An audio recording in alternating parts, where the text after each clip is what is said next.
welcome to another motovlog on my channel. My name is Marshall3498, and on today's motovlog, what I like to talk about is motorcycle related as usual. And that topic is a little more depth on why I sold the KLR. For those of you who are still a little bit like, why? The KLR was a good motorcycle. I'm not knocking it, but you know, just like jeans and helmets and different kinds of music, what's good for one person isn't necessarily good for the other. And I think I bought the KLR mainly based on the wrong reasons. And the wrong reasons, there are two main reasons I think I bought it for. One was, you know, its heritage, blah blah blah. I was pretty impressed with it when I rode it on the test ride, but a test ride for 15 or 20 minutes, what it doesn't tell you is what's the bike going to be like for the first 1,000 miles.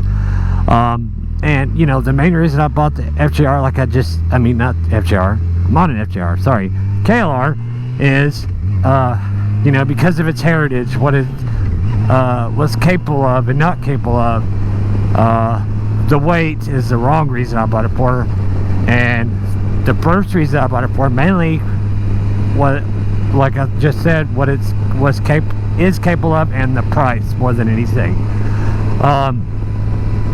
You know, I have a decent living, but I don't make tons of money, so the price was more, I guess, reach out to me more than anything. And I thought you got a lot for your money, and I think you do, but the main thing I just didn't like about the KLR or anything is, yes, it is a single cylinder, single cylinder motorcycles vibrate more than others, but its overall gearing on roads like this, you know, this is a 4-lane highway that where I live at, I'm okay with taking this, but not so much the interstate, because people on the interstate get even more stupid than this and don't pay attention as much, even though the speeds are faster.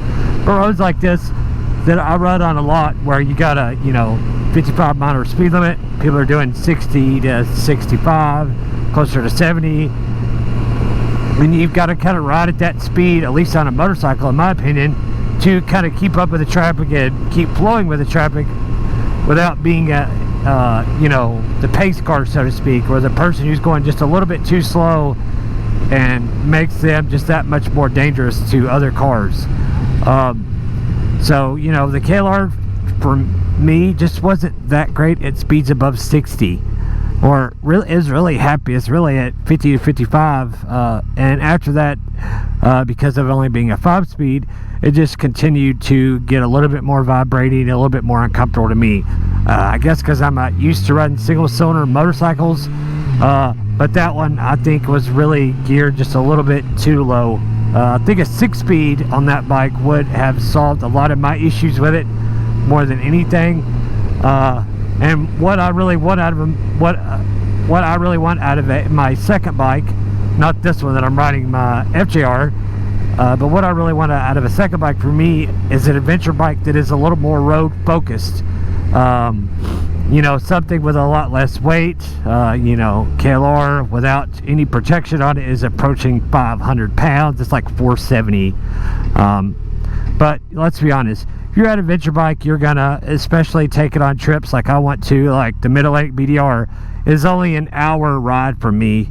Not very far at all. Several bikes out today. You know, it's our first mid 60 degree day we've had. We've had a little bit of those here and there, but now it's April, so hopefully now it starts warming up. But you know, it's not a bad motorcycle, and it may be a little bit better than others, but it just wasn't for me. Do I regret trying it? No. Do I regret losing a little bit of money because I bought a new one and then had to sell it? Yeah, but you know, sometimes you just live and you learn. And I was able to sell it pretty quick, literally within like 2 days of putting it on Cycle Trader. Had a guy from about 300 miles away send me a message on Cycle Trader, a little bit older, middle-aged gentleman, early 50s, wanted a second bike for the reason I bought it for, and he got a great deal on a bike with not even 1,000 miles on it yet, and got a much better price than he would have got a new one. So he won, so to speak, but that's okay. But there's so many little gravel roads within an hour riding area, but the main thing I'm trying to get at is you have to roads like that, what I was just on, 4-lane highway to get to it, and it's about 45 minutes away, give or take 35, depending on how far you want to go towards that gravel and that Cherokee National Forest area that a lot of them are at. That's where I want to start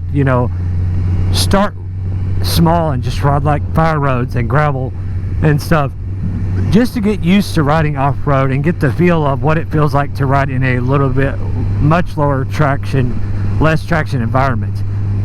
Is it going to be weird at first? Yeah, but that's what I really want to do, is that middle 8 BDR.